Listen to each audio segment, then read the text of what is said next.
In 1971, The Who released Who's Next, the band's fifth studio album and the follow-up to their massively successful concept album, Tommy. Similar to its predecessor, Who's Next was originally intended to be another rock opera entitled Lifehouse. Plans changed, arguably for the better, and Who's Next would go on to be regarded as one of The Who's best albums. Although there's been deluxe editions of the album in the past, it's hard to believe it took until 2023 for us to see a true super deluxe box set of this classic.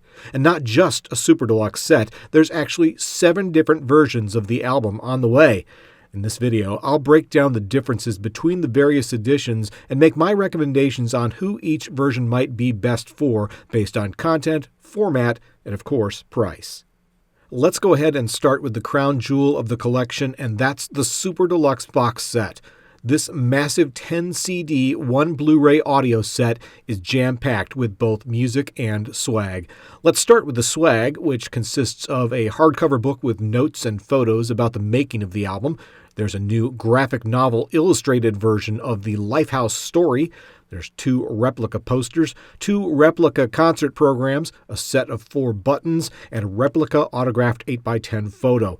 Lots of interesting goodies there for the hardcore fans. But what about the music? Well, with 11 discs inside this box set, there's obviously a lot. 155 tracks in total, 89 of which are previously unreleased. You can see the disc breakdown here on the screen. There's the newly remastered album on disc 1, 2 discs of Lifehouse demos, 2 discs of sessions recordings from New York and London, a disc of singles and more sessions tracks, and then 4 discs of 1971 live recordings from London and San Francisco. Finally, the Blu-ray disc, which is exclusive to this edition, features the new Steven Wilson surround mixes of the album and 14 bonus tracks. Alright, so naturally a collection this big is targeted at the superfans, and as you'd expect, it has a price tag to match. It's listed at £275 in the UK, which puts it close to $350 in the US. That's a big chunk of change for sure, but I have to say I do think you're getting a lot for the money. What you're not getting, though, is vinyl. The Super Deluxe edition is only available on CD. However, there are, of course, vinyl variations, so let's take a look at those. There's 2 different vinyl deluxe editions being offered, and which one you prefer will depend on whether you want your bonus material to be demo tracks or live tracks. If demos is your thing, check out the 3 LP Lifehouse edition. Here you get the remastered Who's Next on 1 platter, and then 2 additional LPs containing a selection of Lifehouse demo recordings. That set is priced at £70 UK and around $90 in the US. Now, if live tracks is more appealing to you, you may want to go for the 4 LP San Francisco 1971 edition. Here you get the remastered Who's Next on the first LP and then the full San Francisco concert spread across the remaining 3 platters. That set will run you £86 in the UK or about $110 in the US. Now, as I mentioned, there's no Super Deluxe edition on vinyl, so the closest you can come to that would be to buy both the 3 and 4 disc vinyl editions. But even if you buy both, you're still not getting everything from the 10 CD edition. Only about half the Lifehouse demos are on the 3 LP edition, and the 4 LP edition features the San Francisco concert, but not the London show. On top of that, none of the vinyl editions feature any of the New York or London sessions tracks or the singles either. Essentially, half of the material from the Super Deluxe edition is only available on CD. That's bound to be a disappointment to a lot of fans. Alright, rounding out your vinyl options are 2 more album-only editions. As you'd expect, the remastered Who's Next is available as a standard single LP edition. Also available, though, is a picture disc edition featuring the cover art on the platter.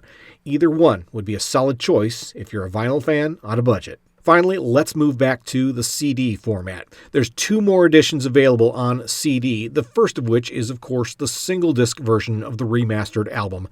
I don't actually recommend this to anyone because it's simply not the best value on this format. Instead, I suggest CD fans consider the 2-disc edition. Priced just marginally higher than the single-disc edition, the 2-CD set gives you the remastered album along with a second disc of bonus tracks comprised of demos, session tracks, and live cuts. Basically, it's a 13-track sampler disc of the Super Deluxe edition.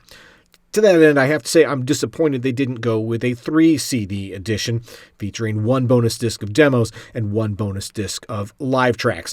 It feels like that would have made more sense here. But as they say, it is what it is. These are the options we have available. So, if you're a diehard fan, the 10-CD Super Deluxe edition is probably the way to go. But since there's no vinyl version of that, I'd probably suggest the vinyl fans do a combo purchase of the Super Deluxe plus one of the single LP editions.